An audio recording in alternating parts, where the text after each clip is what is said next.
I'm Red with Ironworkers Local 167, one of the instructors here. Today I'm going to talk to you about bolt lengths and how to know if they are the right bolt for what you're bolting up. That way, when we go out to the job site, we do a good job the first time, that we don't have to go back or somebody else has to go back and fix them, or somebody finds out at the wrong time that they were the wrong ones. In the case of Lejeune bolts, after they're snapped, which are a pain in the butt to pull back out and put the right ones in, especially for the guy who's snapping the bolts, because his job is to snap the bolts, not put in, replace bolts. He's not set up for that. To make this video practical, we're going to use this mock-up system to figure out what size bolt we need. We're going to use a formula taught in Punkin School. You take the metal that you're bolting together, and then you add the diameter of your bolt, in this case a 3/4, and then you add a 1/4 to that. Then you add the thickness of your washer. Mine's a 16. So 1.5 inches plus 3/4, our bolt, plus a 1/4, plus 16th, comes out to 2 9/16. Now, I don't have a 2.5, 2 9/16 bolt, but I do have a 2 3/4 bolt. Let's see how well it does. Should have a 1/4 inch difference in the positive.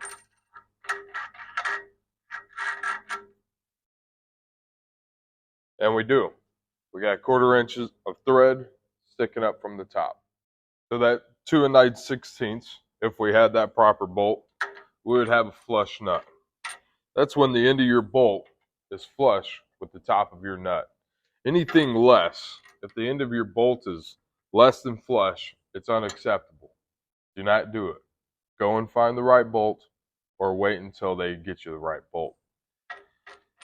A pro tip that I'd like to share with you guys is the nut has letters on the outside.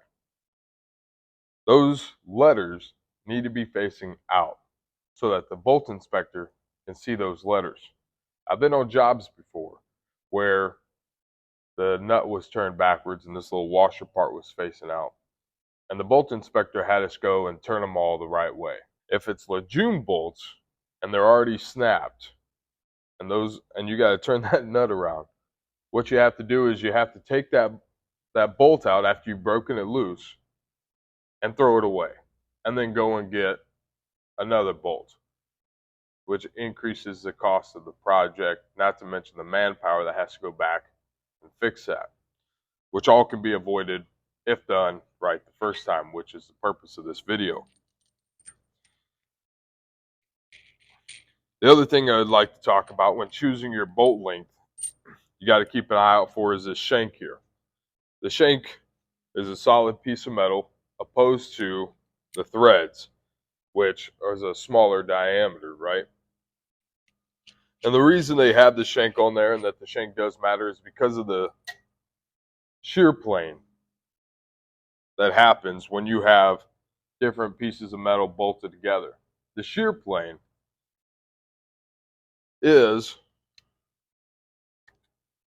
the space between the two plates being bolted together, whether it's a clip or a beam, two beams, whatever, or in this case, these two plates in the beam. The pressure that's generated by the load on this beam, once everything's said and done, that beam's going to sag a little. It's going to land on the shank, and if it doesn't land on that solid metal, that proper diameter as it's engineered, that's why you end up with the 3/4. There's a reason. What could possibly happen is that the load will shear through the bolts. You may scoff or think that I'm making it up, but there's a reason for these rules. So it's important that the shank covers those shear planes. All right, so in this case, if I stick this bolt up here, then you can tell that the shank passes the two shear planes. If the shank only goes to the beam and does not pass this other one, you have the wrong bolt. Go and get the right one. So while we're talking about this, that shank may determine if that bolt is going to be a little bit longer. That formula that I just spoke about, it gives you that minimum. It gets you that full nut. So with this shank in mind, with this 2 3/4, which is a 1/4 inch difference than what we measured for, but the shank is correct. If it was any shorter, it wouldn't pass this other shear plane, and it wouldn't be any good, right? So you got to find the next step up to where you meet the criteria of a full nut as well as the shank length on the shear plane. So how do you measure a bolt? We put our tape under the head of the bolt and then measure to the end of the bolt to get our length, 2 3/4. Now Lejeune bolts are a little different.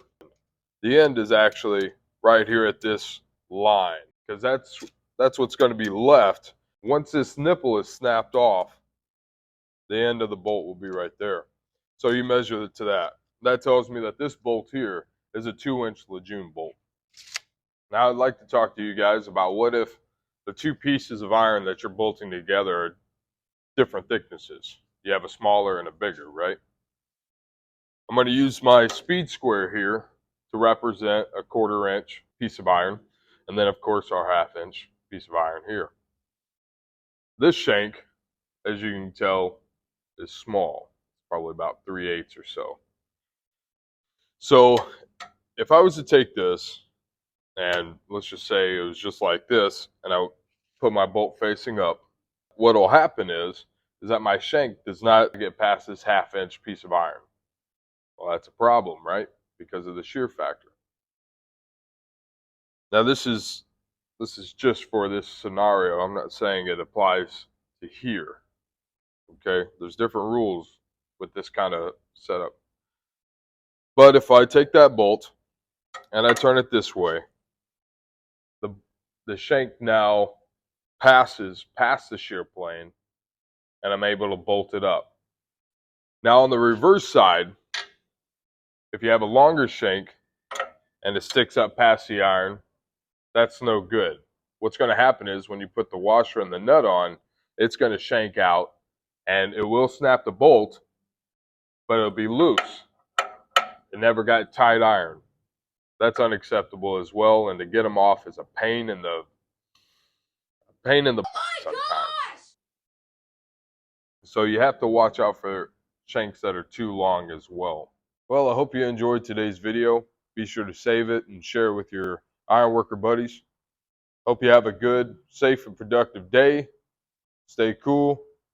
God bless.